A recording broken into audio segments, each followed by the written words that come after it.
할렐루야. 자, 오늘부터 다음 주 8월 말까지는 행정명령에 따라서 대면 예배를 드릴 수 없습니다. 온라인 상으로라도 우리가 예배를 드릴 때 고넬료가 베드로 앞에서 하나님의 음성을 들었던 것처럼 각처에서 예배를 드리시더라도 살아계신 우리 하나님께 신령과 진정으로 예배하는 믿음의 성도들이 되기를 예수 이름으로 부탁드립니다. 찬송가 204장 찬송하시며 8월 23일 주일 예배 시작합니다.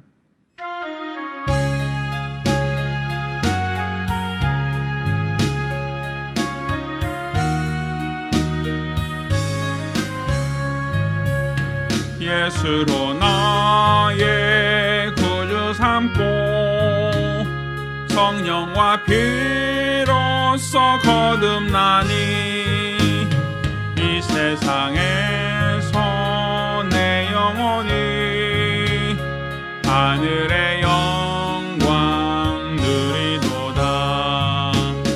이것이 나의 간증이요 이것이 나의 찬송일세. 나 사는 동안 끊임없이 구주를 찬송하리로다. 온전히 주께 맡긴 내 영 사랑의 음성을 듣는 중에 천사들 왕래하는 것과 하늘의 영광 보리로다. 이것이 나의 간증이요 이것이 나의 찬송일세. 나 사는 동안 끊임없이 구주를 찬송하리로다. 주 안에 기쁨 누림으로 마음의 풍랑이 잔잔하니 세상과 나는 간 곳 없고 구속한 주만 보이도다. 이것이 나의 간증이요 이것이 나의 찬송일세. 나 사는 동안 끊임없이 구주를 찬송하리로다. 아멘. 은혜로우신 아버지 하나님, 오늘 우리를 불러주시고 우리 하나님께 예배케 하심을 감사드립니다. 코로나19의 확산으로 인하여 대면 예배를 드리지 못하고 각처에서 온라인상으로 예배를 드린다 할지라도 우리 하나님께서 저들의 마음과 중심을 감찰하시며 하나님이 흠양하시는 예배를 드릴 수 있도록 도와주시고 우리 하나님의 풍성하신 은혜가 각 가정에 각 심령마다 임할 수 있도록 도와주시옵소서. 진실로 우리 하나님이 함께하는 예배, 하나님이 영광 받으시는 복된 예배가 될 수 있도록 도와주시옵소서. 살아계신 우리 주 예수 이름으로 기도드렸습니다. 아멘. 찬송가 342장 찬송합니다.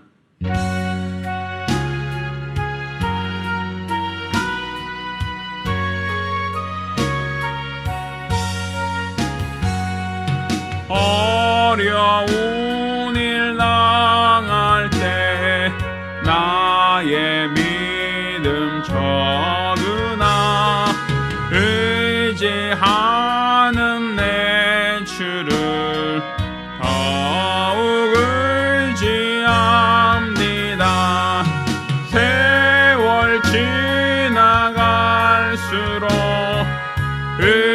의지할 것뿐일세. 아무 일을 만나도 예수 의지합니다. 성령께서 내 맘에 밝히 비춰주시네.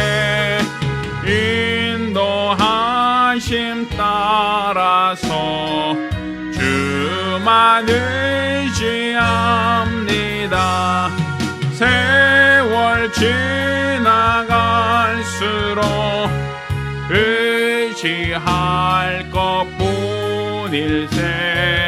아무 일을 만나도 예수 의지합니다. 밝을 때에 노래며 어두울 때에 기도와 위태할 때도 우물 주께 간구합니다. 세월 지나갈수록 의지할 것뿐일세. 아무 일을 만나도 예수 의지합니다. 생명 있을 동안에 예수 의지합니다. 천국 올라가도록 의지할 것뿐일세. 세월 지나갈수록 의지할 것뿐일세.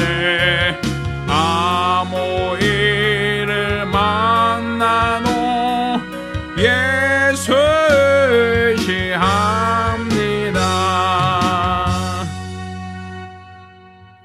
우리 같이 기도합니다. 우리 같이 기도하실 때 우리들의 과오와 연약함, 부족함과 어리석음, 나태함과 폐역함을 정직하게 자복하며 한 목소리로 기도합니다. 은혜로우신 아버지 하나님, 오늘 이 시간 우리가 주 앞에 나와 믿음으로 기도합니다. 우리가 우리 하나님을 믿고 의지하며 사모하며 신뢰한다 하면서도 정작 주의 걸어가 뜻대로, 주의 걸어가 말씀대로, 주의 걸어가 은혜로 살기보다 세상을 믿으며 세상을 쫓으며 살지는 않았는지 우리가 우리 자신을 되돌아보며 회개하기를 원합니다.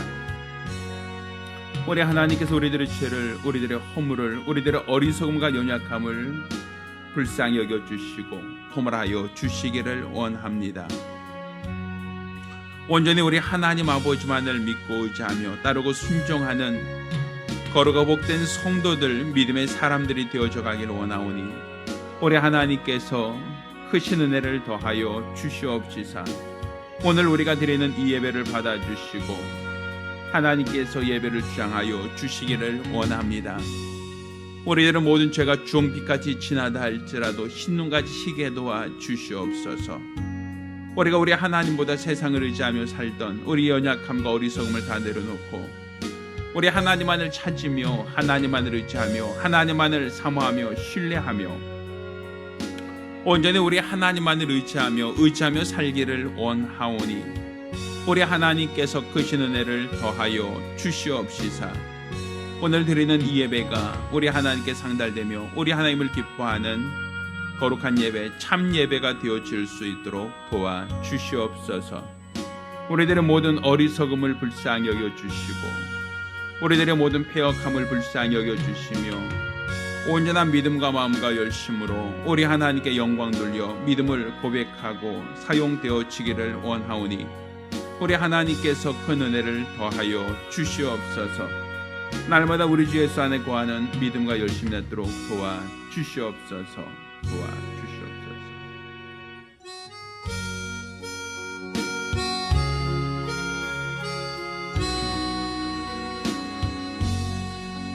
모든 영광 영광을 하나님께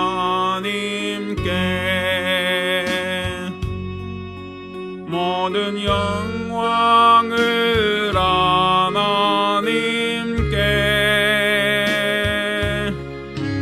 온 만과 뜻 다해 주 사모합니다. 모든 영광을 하나님께 하나님 찬양 받으소서 하나님 찬양 받으소서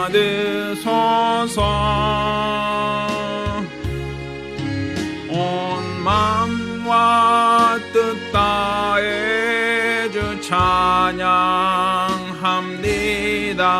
하나님 찬양 받으소서.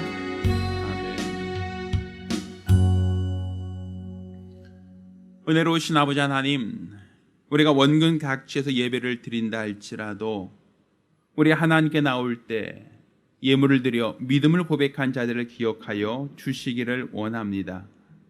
저들이 물질이 있는 곳에 마음이 있다 하신 말씀을 쫓아 내 마음을 다하여 성품을 다하여 뜻을 다하여 우리 하나님께 예배하고자 예물을 구별하였사오니 이처럼 우리 하나님께 예물 드린 모든 자들을 일일이 기억하여 주시고 저들에게 은혜와 복을 더하여 주시옵소서.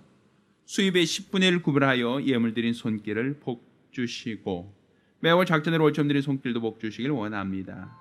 하나님께 감사함으로 감사의 예물 드린 자들을 복 주시고 또한 영혼 구령을 위하여 선교 예물 드린 자도 하나님께서 복 주시기를 원합니다. 이와 같이 우리 하나님의 크신 은혜와 은총과 능력과 긍휼 가운데 드려진 모든 예물이 하나님께 상달되며 하나님을 기뻐하는 참 예물이 될 수 있도록 도와 주시옵소서. 살아계신 우리 주 예수 이름으로 기도드렸습니다. 아멘. 오늘 주 앞에 감사하며 예물 드린 우리 모든 성도들과 또 가정들마다 하나님의 신령한 복과 은혜 있기를 예수 이름으로 축원합니다. 할렐루야. 하나님 말씀 함께 봉독하겠습니다. 오늘 함께 봉독하실 하나님 말씀은 출애굽기 7장 8절로 25절까지 말씀을 교독하겠습니다. 오늘 함께 봉독하실 하나님 말씀 출애굽기 7장 8절로 25절까지 말씀을 교독하겠습니다. 여호와께서 모세와 아론에게 일러 가라사대 바로가 너에게 이르기를 너희는 이적을 보이라 하거든 너는 아론에게 명하기를 너희 지팡이를 가져 바로 앞에 던지라 하라. 그것이 뱀이 되리라. 모세와 아론이 바로에게 가서 여호와의 명하신 대로 행하여 아론이 바로와 그 신 앞에 지팡이를 던졌더니 뱀이 된지라. 바로도 박사와 박수를 부르매 그 애굽 술객들도 그 술법으로 그와 같이 행하되 각 사람이 지팡이를 던짐에 뱀이 되었으나 아론의 지팡이가 그들의 지팡이를 삼키니라. 그러나 바로의 마음이 강팍하여 그들의 말을 듣지 아니하니 여호와의 말씀과 같더라. 여호와께서 모세에게 이르시되 바로의 마음이 완강하여 백성 보내기를 거절하는도다. 아침에 너는 바로에게로 가라. 그가 물로 나오리니 너는 하숫가에 서서 그를 맞으며 그 뱀 되었던 지팡이를 손에 잡고 그에게 이르기를 히브리 사람의 하나님 여호와께서 나를 왕에게 보내어 이르기를 내 백성을 보내라. 그들이 광야에서 나를 섬길 것이니라 하였으나 이제까지 내가 듣지 아니하도다. 여호와께서 이같이 이르노니 내가 이로 인하여 나를 여호와인 줄 알리라 하셨느니라. 볼저다. 내가 내 손에 지팡이로 하수를 치면 그것이 피로 변하고 하수의 고기가 죽고 그 물에서는 악취가 나리니 애굽 사람들이 그 물을 마시기를 싫어하리라 하라.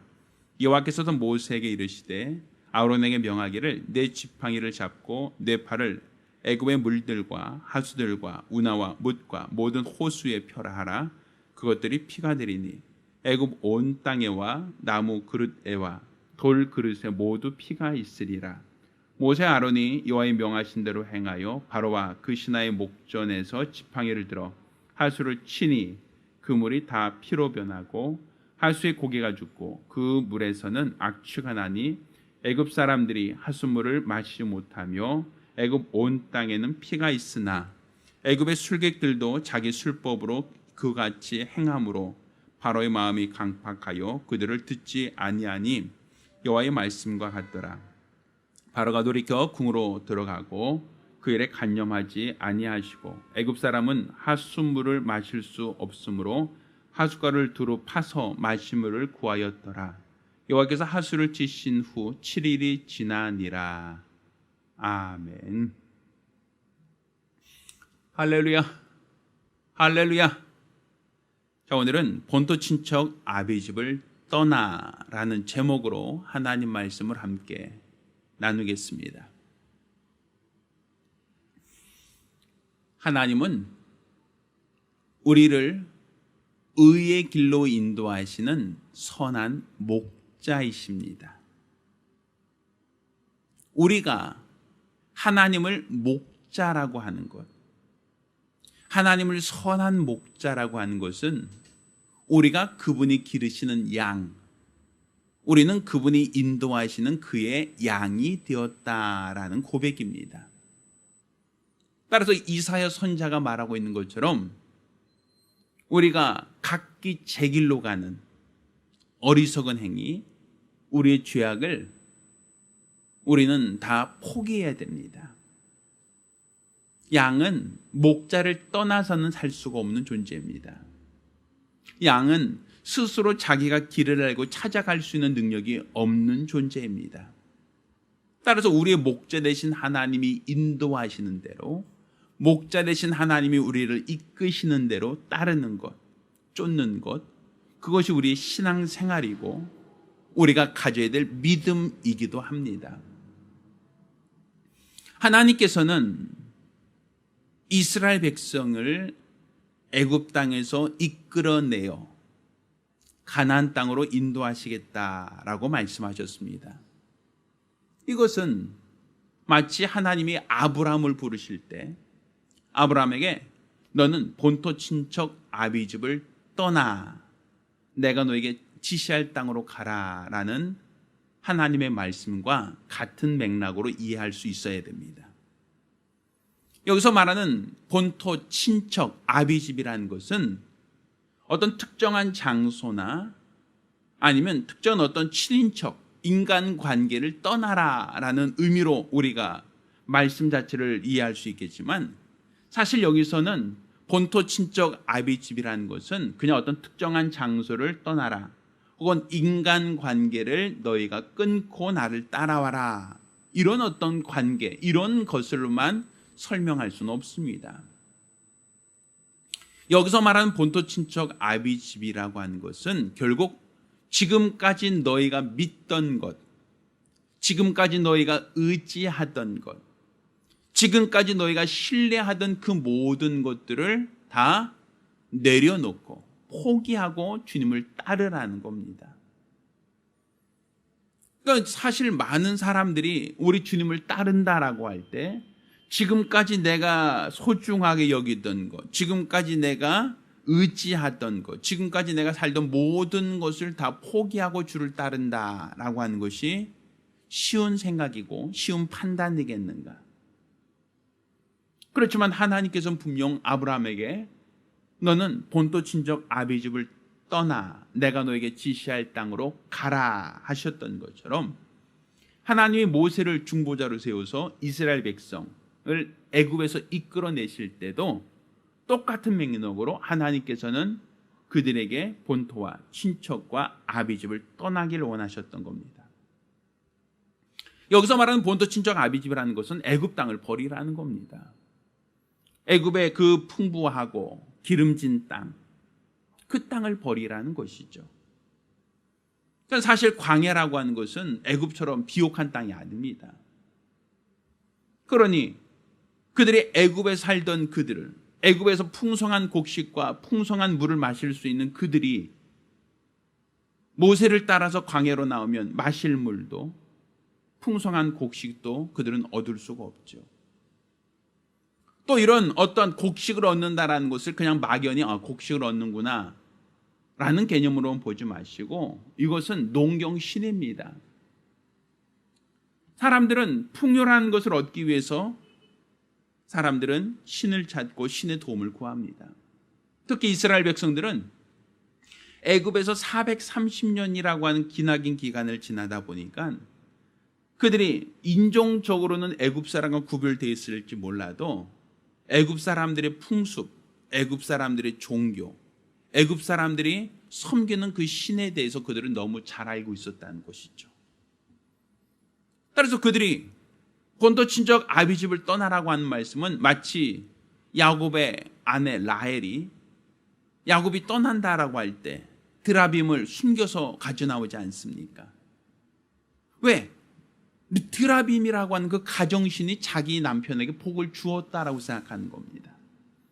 우리 아버지 집이 복을 받았던 것은 이 드라빔이라고 하는 이 우상이, 이 신이 우리에게 복을 줬으니 남편을 따라 나갈 때 그 가정에 신을 가지고 나가겠다라고 생각하지 않았습니까?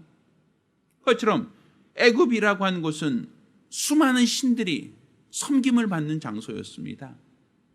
농사를 짓고 또 거기서 나오는 수많은 전설과 수많은 설화들 속에 사람들은 신을 정해놓고 그 신을 찾고 신을 구하고 신을 의지하던 자들이란 말입니다.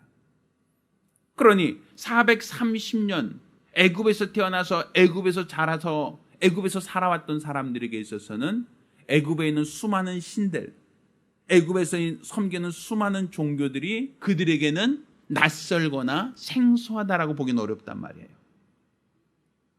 특히 그들이 어떤 일이 있었습니까? 애굽에서 요셉을 알지 못하는 바로가 등장하고 그가 이스라엘 백성을 압제하고 그들을 고역을 시키며 그들 중에 사내 아이가 태어나면 나일강에 던지는 어떤 그런 위협과 위험이 있지 않았습니까? 그러면 그들이 고난을 당하고 어려움을 당한다라고 하면 당연히 신들을 찾을 수밖에 없다는 거예요. 나일강에 자기 아들을 띄우고 자기 아들이 태어나면 아들을 나일강에 버리는 사람들은 뭘 구하겠습니까? 나일강의 신에게 우리 아들, 내가 지금 이 아이를 버리라고 하여 어쩔 수 없이 버리지만 이 아이를 좀 살려달라고 구하지 않겠습니까? 그러니까 뭐든지 사람들이 봤을 때는 지금까지 그들이 우상을 섬기는 나라에서 우상을 섬긴 곳에서 자라왔기 때문에 그런 환경, 우상에게 절을 하고 우상에게 기도한 것이 너무나도 당연한 모습이고 그것이 익숙한 모습이었을 거라는 거예요. 그러니 하나님께서 본토 친척 아비집을 떠나라고 하는 것은 애굽에서 너희가 믿던 신들, 애굽에서 너희가 섬기던 신들, 애굽에서 너희가 의지하고 있던 그 모든 신과 종교를 다 버리고 따라오라는 겁니다. 그래서 하나님께서는 이스라엘 백성을 이끌어내실 때 그냥 바로를 설득해서 그냥 끌고 나오면 되는데 하나님은 그렇게 하지 않고 10가지 재앙을 특별히 그들 앞에 보여주셨고 나타내셨죠. 왜 하나님이 굳이 10가지 재앙을 보여주시고 나타내셨는가? 그것은 이스라엘 백성에게 그들이 믿던 신, 그들이 섬기던 신, 그들이 의지하던 그 애굽의 신들, 애굽의 그 신들의 무능함과 무력함을 그들이 보고 깨달으라는 겁니다. 그 신이 아무 힘도 없고 그 신이 아무런 재주도 없고 그 신이 아무런 능력이 없으니 너희는 그 신을 뭐하라? 버리고 나를 따라오라는 거예요. 그러니까 본토 친척 아비집이라고 하는 것은 결국 너희가 지금까지 살던 터전만이 아니라 너희가 의지하던 것, 너희가 신뢰하던 것, 너희가 믿던 모든 것들을 다 버리고 하나님만을 따라 나오라는 거예요. 하나님만을 의지하라는 거예요. 그래서 하나님께서 모세와 아론을 바로에게 보냈을 때 가장 먼저 행했던 그 표적은 아론의 지팡이를 던져서 뱀이 되게 한 거였습니다. 그런데 사실 우리가 애굽에 있었던 10가지 재앙, 10가지 표적이라고 얘기할 때 첫 번째를 뭐라고 얘기합니까? 지팡이가 변해서 뱀이 되었다. 그 얘기를 하지 않죠. 그거는 바로에게 분명 보여준 표적인데도 불구하고 그것을 첫 번째 표적이라고 말하지 않습니다. 그런데 이 첫 번째 바로 앞에서 보여줬던 이 아론의 지팡이가 뱀이 되게 하는 이 표적은 장차 있을 그 표적, 장차 하나님이 바로 눈앞에 보여줄 그 능력에 대한 하나님의 예고, 하나님의 표징이라고 볼 수 있단 말이에요. 아론 지팡이가 뱀이 됐습니다. 그러자 바로의 술객들, 박사들이 그들의 지팡이를 던지면 그들의 지팡이도 뱀이 되었다라고 하는 말을 하고 있어요. 그러니까 사실 똑같이 지팡이가 뱀이 된 겁니다. 그런데 아론의 지팡이가 뱀이 된 것은 하나님이 모세에게 명하신 대로 하나님 말씀에 순종하여 지팡이를 던진 행위였습니다. 믿음의 행위죠. 그렇지만 바로의 술객들이 지팡이를 던졌다라고 하는 것은 하나님의 말씀을 따라서 하나님께 순종해서 지팡이를 던진 행위가 아니라 자기들의 기술과 자기들의 재주와 자기들의 방법을 통해서 지팡이를 뱀으로 변하게 한 거. 그러니까 마술을 부린 거예요. 마치 우리가 모자 같은 데서 비둘기가 막 나오기도 하고 또 어떤 꽃이 나오기도 하고 이렇게 하지 않습니까? 마술을 피운 거예요. 눈속임일 수도 있고 아니면 그들이 재능일 수도 있겠죠. 그런데 이렇게 바로의 술객들이 만들어낸 이 지팡이가 뱀이 되게 하는 이 표적, 오늘 본문에도 이렇게 얘기하죠. 11절에 바로도 박사와 박수를 부르매 그 애굽 술객들도 그 술법으로 그와 같이 행하였다. 각 사람이 지팡이 던짐에 뱀이 되었다라고 말하고 있어요. 그런데 여기서 만든 이 지팡이가 뱀이 된 것, 이거는 똑같은 뱀인데, 똑같은 지팡이가 뱀이 된 건데 아론의 지팡이는 하나님의 말씀에 순종해서 던진 지팡이가 뱀이 된 것이고, 바로의 술객들, 박사들이 던진 이 지팡이는 그들의 기술, 그들의 재능, 그들의 방법으로 뱀을 만든 거예요. 그러니까 우상이라는 게 바로 이겁니다. 그들이 섬기는 우상, 그들이 지금까지 믿던 우상, 그들이 지금까지 의지하고 있던 그 모든 우상들은 사람이 임의로 만든 것들이라는 거예요. 자기의 필요에 따라서 자기가 재주를 가지고 어떤 형상을 만든 것이죠. 이게 세상 사람들이 섬기는 우상이고 세상 사람들이 믿고 의지하는 우상입니다. 그런데 오늘 본문을 보면 아론의 지팡이가 그들의 지팡이를 삼켰다라고 한 얘기를 해요. 그 얘기는 하나님의 능력이 그들이 만들어낸 어떤 허상보다 더 뭐하다? 강하다라는 것이죠. 그들은 사람의 눈을 속일 수도 있고 아니면 자기들의 기술과 자신들의 방법을 통하여 뱀을 만들 수 있을지 모르지만, 그렇지만 하나님의 크신 능력은 그들이 만든 뱀을 없이 할 수 있다. 그러니까 그들이 만든 종교도 하나님의 크신 능력으로 없이 할 수 있다. 잡아먹어버린다. 결국 하나님이 더 크신 신이요, 더 위대한 신이요, 더 강한 신이시다라는 걸 보여주는 겁니다. 그럼에도 불구하고 바로가 그 말을 듣지 않았다라고 성경은 시작하고 있습니다. 자, 그러자 하나님께서는 어찌하셨는가? 자, 14절 보면 바로의 마음이 완강하여 이렇게 되죠. 백성 보내기를 거절하였다라고 시작을 합니다. 자, 그러자 하나님께서 뭐라고 하시냐면 아침에 너는 누구에게로 가라? 바로에게로 가라. 그가 어디로 나오리니? 물로 나오리니 너는 하숫가에 서서 그를 맞으며 그 뱀됐던 지팡이를 손에 잡고 그 손에 지팡이로 하수를 치면 그것이 피가 될 것이다 라고 17절 말하고 있죠. 자, 그런데 여기서 보니까 바로가 아침에 어디로 나왔다? 하수로 나왔다라고 얘기하고 있단 말이에요. 우리가 생각할 때 바로가 왜 하수로 나왔겠는가? 물론 씻기 위해서 나왔을 수도 있겠죠. 왜? 그 물을 가지고 사람은 아침에 일어나서 목욕제기 할 수도 있고 씻을 수도 있으니까. 그런데 어떤 학자들은 이것을 이제 그들은 나일강 자체를 신이다라고 보고 있어요. 그러니까 나일강은 생명의 신이에요. 왜? 그 나일강이 흐름으로 인하여 그 사막 전체가 다 옥토가 되는 것이거든요. 그러니까 결국 이 나일강 자체가 옥토가 된다. 나일강 자체가 비옥한 땅이 된다라는 것은 결국 이 나일강이 흘러서 이 퇴적물이 하루에 침척되는 그곳, 거기가 바로 평야지대, 거기가 바로 비옥한 땅이라 말할 수 있단 말입니다. 그러니까 이 나일강에 나왔다, 물에 나와서 이 바로가 매일 아침마다 물로 나왔다라고 하는 것은 그냥 씻으러 나왔다라는 것도 될 수 있고 물을 마시러 나왔다라는 것도 될 수 있지만, 또 한편에서는 그들이 섬기는 신에게 아침에 치성을 드리러 나왔다라고도 볼 수 있다는 거예요. 우리 그렇죠. 옛날에 새벽 아침 일찍 일어나서 물을 떠놓고 치성과 정성을 드렸던 사람들이 있지 않았습니까? 그러니까 학자들에 따르면 이것은 신에게 매일 아침마다 어떤 종교의식, 예를 표하는 의식이었다라고도 그렇게 표현을 합니다.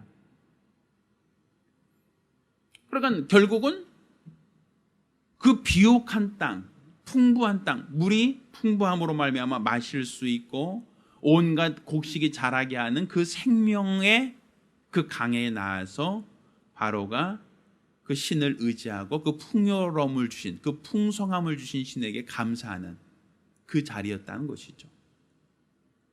그런데 하나님께서는 바로 하수를 쳐서 뭐가 되겠다? 피가 되게 했다라고 얘기해요. 지금까지 나일강은 사람이 마실 수 있는 물이었고 농사를 지을 수 있는 생명의 물이었어요. 그런데 모세가 그 지팡이로 물을 치자, 하수를 치자 애굽에 있는 모든 물들, 운하와 또 고요에 있는 모든 물들이 다 뭐가 됐다? 피가 되었다. 자, 피라는 것은 결국 무엇을 뜻합니까? 죽음을 뜻해요. 사망. 왜? 사람이 칼에 찔리거나 죽어갈 때 뭘 흘려요? 피를 흘리거든요. 그러니까 물을 마실 수 있지만 피는 마실 수 없거든요. 결국 이 생명의 강, 그들에게 지금까지 풍요를 주고 그들에게 생명을 영위할 수 있는 그 강이 뭐가 되었다? 피가 되었다. 죽음의 강이 되었다. 오염된 강이 되었다. 그러니까 더 이상 그들이 의지할 대상이 아니었다라는 것이죠. 그리고 그렇게 피로 된 것이 그냥 잠깐 있었던 것이 아니라 25절 보면 하수를 치신 후 며칠 동안 7일 동안 그 사람들은 마실 물이 없었다라는 거예요.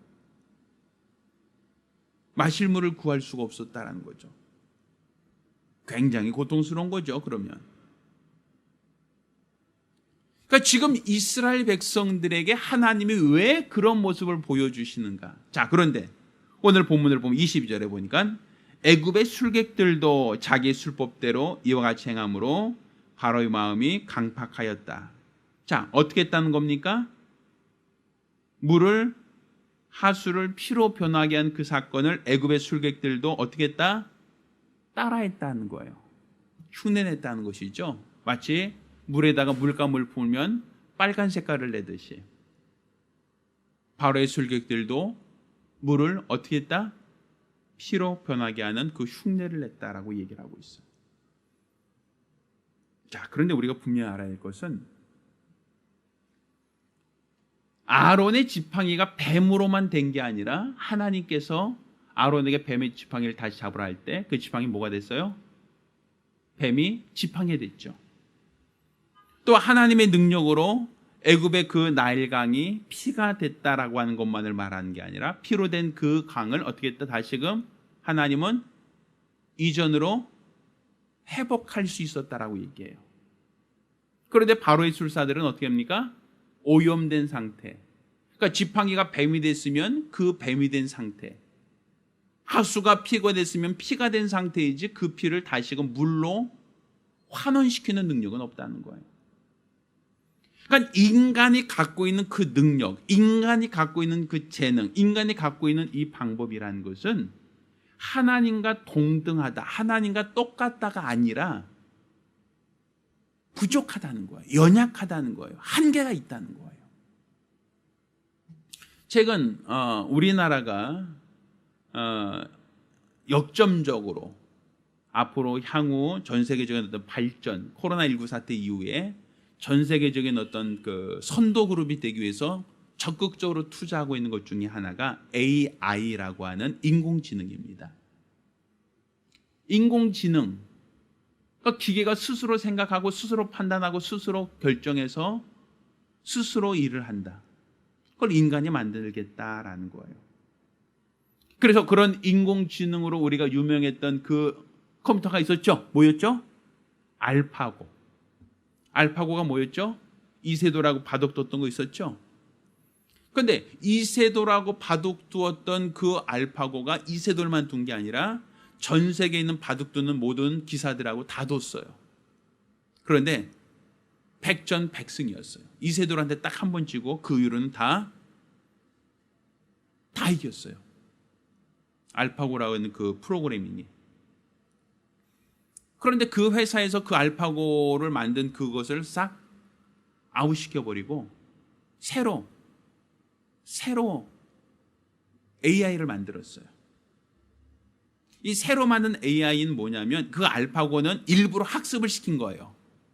뭘 시킨 거냐면 일부러 바둑에 대한 학습, 일부러 사람이 인위적으로 알파고에게 인위적으로 학습을 시킨 다음에 사람들에게 학습된 걸 가지고 어떤 대련을 하게 한 것이고, 새로 만든 것에게는 어린아이처럼 아무것도 학습을 안 시켰어요.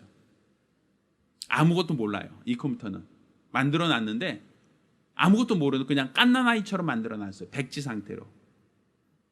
그리고 나서 이 백지 상태로 되어 있는 이것이 스스로 자기가 바둑 공부를 하게 한 거예요. 스스로가.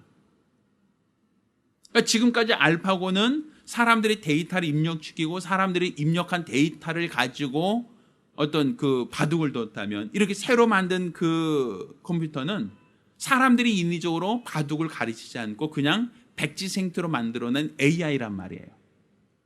그런데 그 AI가 처음에는 아무것도 바둑의 바자도 모르던 그 AI가 한 달이 지나지 않아서 알파고를 뛰어넘는 실력을 스스로 터득했다는 거예요. 그러니까 알파고도 전 세계에 있는 어떤 기사들, 바둑 기사들을 다 이겨버렸는데, 근데 그건 사람들이 데이터를 입력한 것을 가지고 그렇게 한 것이고, 새로 만든 그 AI는 자기 스스로 바둑이라는 걸 공부해서 스스로 공부한 바둑을 가지고도 한 달 만에 전 세계에 있는 모든 기사들을 다 이겼다는 거죠. 그러니까 스스로 터득하는 거예요. 자, 그러면 이렇게 AI라는 것이 스스로 학습하는 거예요. 어린아이처럼. 사람이 인위적으로 데이터를 내는 게 아니라 스스로 환경을 보고 스스로가 판단해서 스스로 학습을 하는 게 AI거든요. 그런데 사람들은 그 AI를 개발시키면서 뭘 걱정합니까? AI가 사람보다 어떻게 될 수 있다? 더 똑똑하고 더 뛰어날 수 있다는 걸 걱정한단 말이에요. 왜? 얘가 지금 발전 속도가 너무 빠르니까. 스스로 터득하고 스스로 공부하는 게 너무 빠르니까, 그러면 나중에는 인간이 뭐가 돼요? 인공지능보다 더 열등한 존재가 될 수 있다라는 걱정을 하고 있단 말이에요. 그래서 그 걱정을 영화로 만들었죠. 그 영화가 뭐였어요? 터미네이터. 인공지능을 갖고 있는 어떤 로봇들이 미래 세계 인간을 다 정복하고 지배하고 또 반란군의 수계를 잡으러 온다. 뭐 이런 영화 아니었습니까? 결과적으로는 인공지능이라는 것이 순기능, 사람들이 하지 않는 것, 더러운 거, 위험한 거 스스로 알아서 터득하고 스스로 알아서 할 것이다라고 하는 것으로만 끝나지 않고 더 나가서 인간을 지배하는, 로봇이 인간을 지배하는 세계가 올 것이다. 그런 얘기를 하고 있단 말이에요. 분명 AI를 만든 것은 누군데? 사람인데. 근데 사람이 그 AI를 통제하기가 어려워진 시기가 올 것이다 라고 얘기하고 있어요. AI가 사람보다 더 뛰어나고 사람보다 더 위에 상위에 존재할 수 있다라고 한 얘기를 하고 있단 말이에요. 또 그런 걱정을 하고 있죠. 그런데 그걸 보면 인간의 타락과 유사하죠. 인간도 선악과를 따먹은 이유가 뭐예요? 내 눈이 밝아 너도 뭐가 되리라? 하나님처럼 되리라. 지극히 높은 자와 뭐하라고 했어? 비길이라 그랬잖아요. 그렇다고 인간이 그 뛰어난 능력을 갖고 신이 되려고 했다고 하나님을 초월할 만한 능력, 초월할 만한 신, 초월할 만한 그 재주를 갖게 되었습니까? 아니죠. 결국 인간의 능력은 한계가 있고 하나님께서 그 인간의 어리석음을, 인간의 부족함을, 완악함을 하나님이 심판하지 않습니까? 그리고 그들 가운데 우리 주 예수를 보내사 구원의 회복의 능력을 선보이지 않습니까? 사람은 회복시킬 능력이 없어요. 이 코로나라든지 이런 것들도 환경 파괴가 원인이었다라고 얘기를 합니다. 올해 우리나라 기나긴 장마, 또 태풍이 올라온다고 하고 있는데 이런 모든 것들이 인간이 만들어낸 문명, 인간이 만들어낸 환경 파괴가 원인일 것이다 라고 학자들은 그렇게 얘기를 합니다. 사람들이 이렇게 뭔가 만들어내고 뭔가 더 발전시킬 수 있지만 이것이 원상태로 회복시키는 능력은 우리 인간에게 없어요. 결국 그것이 우리 인간에게 부메랑으로 돌아오고 위협으로 돌아오고 큰 위기로 돌아오고 있다. 이 코로나19라는 것도 결국 인간의 오만에서 시작된 것이고 태풍이나 이 긴 장마라든지 이 천재지변들도 다 인간의 어리석음에서 시작되는 거 아닙니까? 결국 인간이 만들어낸 것들, 인간이 할 수 있는 그 모든 것들은 결국 한계가 있고 부족하다는 거예요. 하나님께서 모세를 통해서 보여주신 게 뭡니까? 사람이 만들어낸 종교, 사람이 만들어낸 문명, 사람이 의지하고 신뢰하고 있는 그 모든 것들이 가치가 없다, 무능하다, 쓸모없다라는 걸 보여주고 있어요. 그리고 그들에게 애굽을 나올 때는 그 어떤 신도 가져 나오지 마라. 그 어떤 신도 너희가 의지하지 말고 누구만 하나님만을 믿고 하나님만을 따르며 하나님만을 신뢰하는 그 믿음의 사람들로 하나님이 나를 따라오라라고 요구하시는 거예요.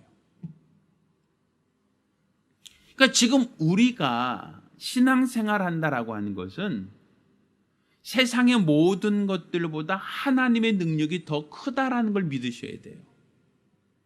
세상의 그 어떤 것보다 하나님이 더 크고 위대하신 분이라는 것을 믿으셔야 돼요. 세상의 그 어떤 가치와 세상의 어떠한 기준, 세상의 어떠한 것보다도 우리 하나님이 참되시고 우리 하나님이 옳다는 걸 믿으셔야 돼요.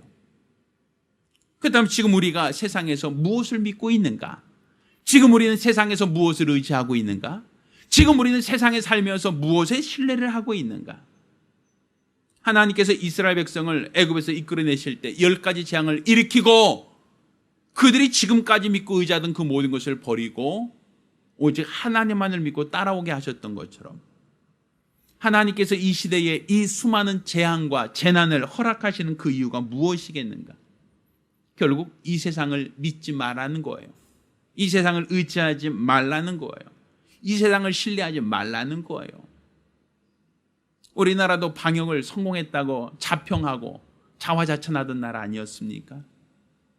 그렇지만 우리가 그렇게 자신만만하고 우리가 통제할 수 있다, 우리 능히 할 수 있다라고 했던 이 코로나19 바이러스가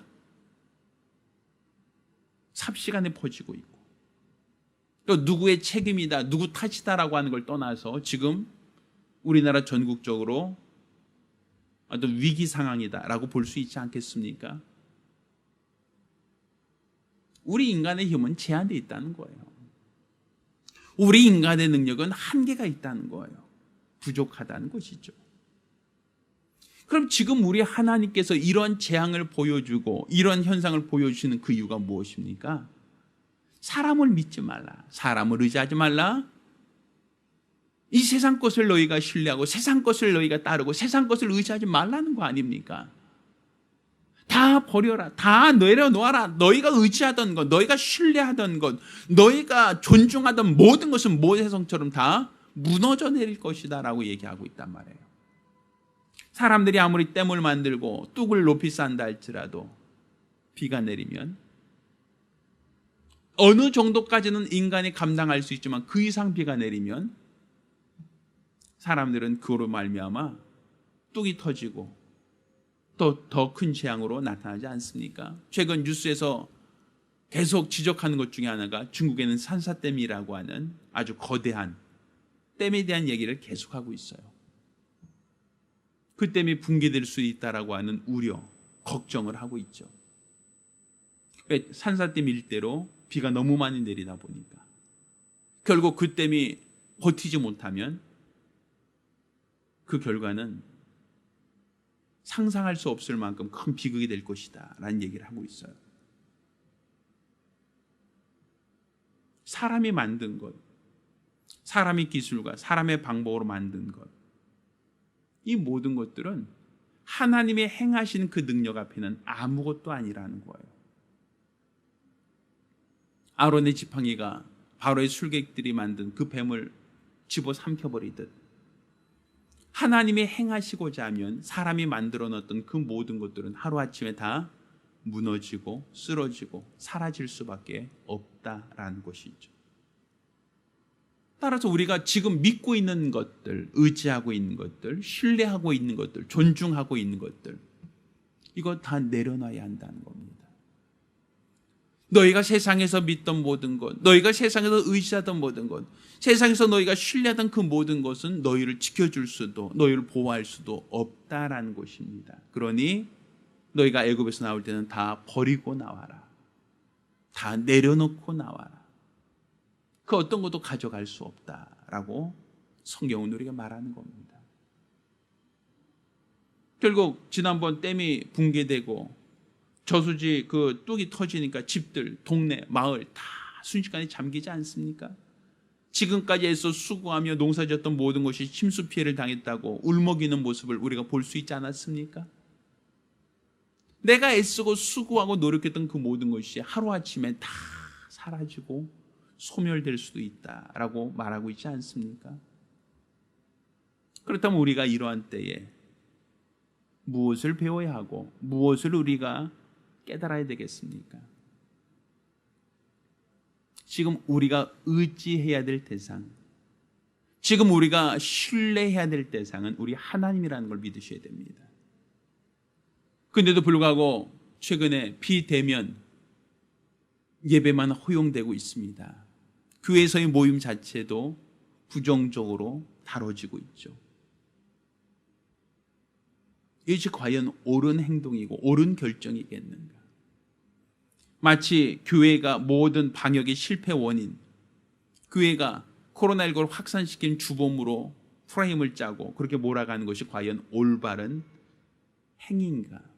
저는 쉽게 동의하기 어렵습니다. 물론 몇몇 교회가 일부 특정 몇몇 사람들에 의해서 확산이 있었던 건 사실이지만 그렇다고 하여 그것이 모든 책임이 다 그들에게만 집중시킬 수 있을 것인가?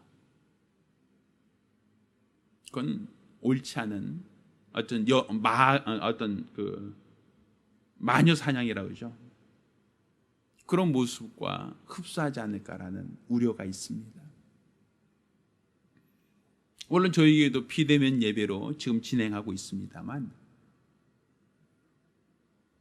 저희는 지금 우리 하나님을 찾고 의지해야 될 때가 아닌가. 내 방법, 내 능력, 내 노력만으로 이 모든 것을 우리가 어떻게 감당하고 우리가 어떻게 이겨낼 수 있겠는가. 그 누구도, 그 어떤 사람도 그것을 장담할 수 없는 그런 시대입니다. 따라서 저는 이와 같은 어렵고 힘든 시기일수록 우리 하나님을 찾고 의지해야 됩니다. 왜 하나님께서 아브라함에게 본토 친척 아비 집을 떠나라 하셨는가? 왜 하나님께서 이스라엘 백성을 애굽에서 이끌어내시기 전에 10가지 재앙을 일으키고 그들에게 보여주고 확인시킨 다음에 비로소 그들을 애굽에서 이끌어내셨는가? 그것은 지금까지 너희가 믿고 의지하던 모든 것을 버리고 따라오라는 겁니다. 지금까지 너희가 신뢰하고 존중하는 그 모든 것을 다 내려놓고 하나님만을 믿고 따라 나오라는 겁니다. 따로 지금 우리가 이와 같은 큰 고난과 재앙, 어려움 속에 처해 있을 때에 우리를 인도하시는 목자 하나님의 음성이 들려야 됩니다. 양들은 목자를 아는 거로 목자의 음성을 듣고 따라간다라고 말하지 않습니까? 지금 오늘 우리에게 말씀하시는 주의 음성이 들려야 됩니다. 나는 내 임의로 갈 길을 알지 못하는 자들입니다. 어디로 가야 할지, 어떻게 해야 될지 우리는 알지 못하는 어리석고 연약한 자들입니다. 따라서 이와 같은 혼란한 시기에 나를 인도하시는 하나님, 나를 이끄시는 하나님의 음성이 들려야 합니다. 지금 나를 이끄시길 원하시는 하나님, 나를 인도하시길 원하시는 선한 목자 하나님, 그분의 음성이 내게 들리고 그분이 원하신 대로, 그분이 이끄신 대로 따라가야 됩니다. 이를 위하여 내가 세상에서 신뢰하던 모든 것, 세상에 믿던 모든 것, 세상에 존중하는 그 모든 것을 다 포기하고 주님을 따르겠다, 주님을 쫓겠다라고 결심하셔야 됩니다. 베드로도 그가 주님을 만난 이후에 첫 번째 한 행동이 무엇이었습니까?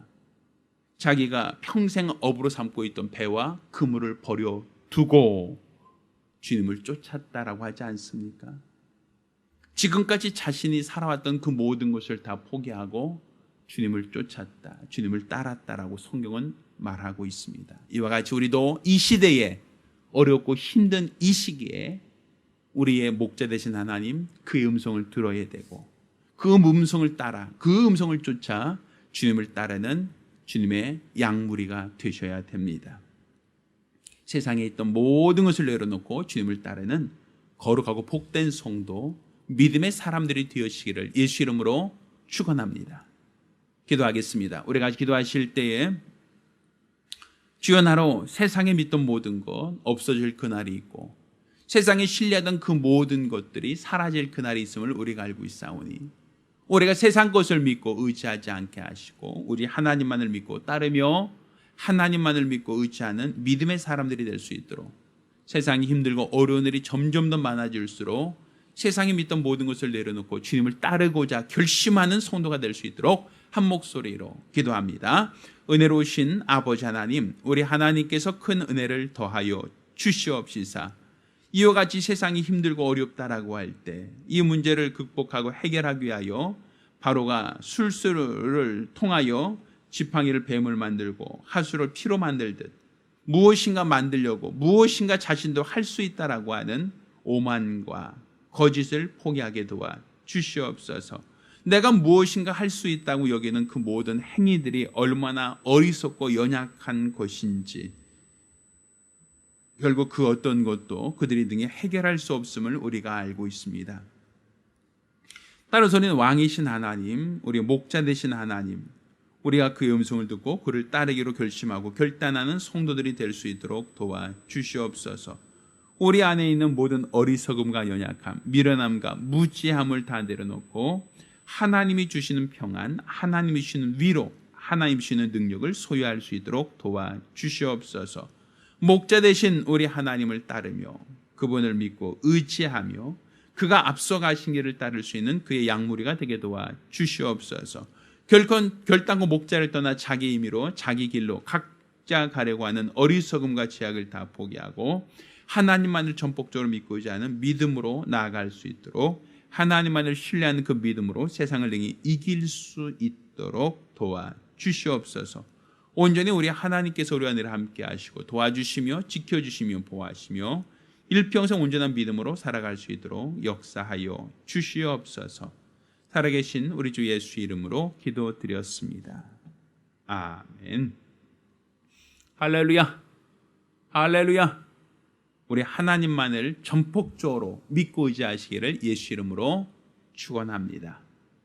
자, 모두 일어나서 함께 찬송하고 오늘 예배를 마칩니다.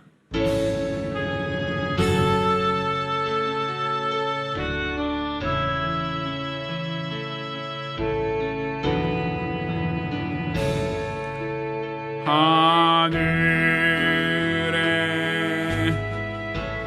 대신 아버지 이름 거룩하사 주님 나라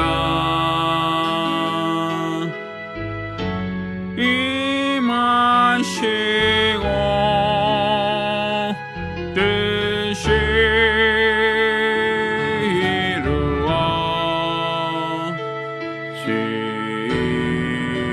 이루어지이다. 일용할 양식 주시고 우리들의 큰 죄 다 용서하옵시고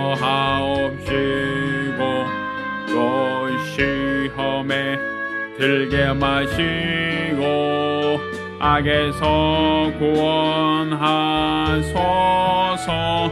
우리 주의 나라 주의 권세 주의 영광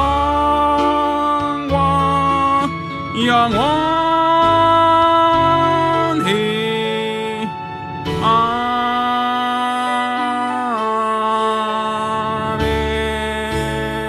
아멘. 이제는 우리 주 예수 그리스도의 은혜와 아버지 하나님의 극진하신 사랑과 보혜사 성령님의 교통하시고 역사하심이 오늘 이와 같이 우리 하나님을 믿고 의지하며 목자 되신 주님을 따르며 쫓으며 살기로 결심한 우리 모든 성도들과 가정들 위해 이제부터 영원까지 함께 있을지어다. 아멘. 우리 하나님께 영광을 돌리겠습니다.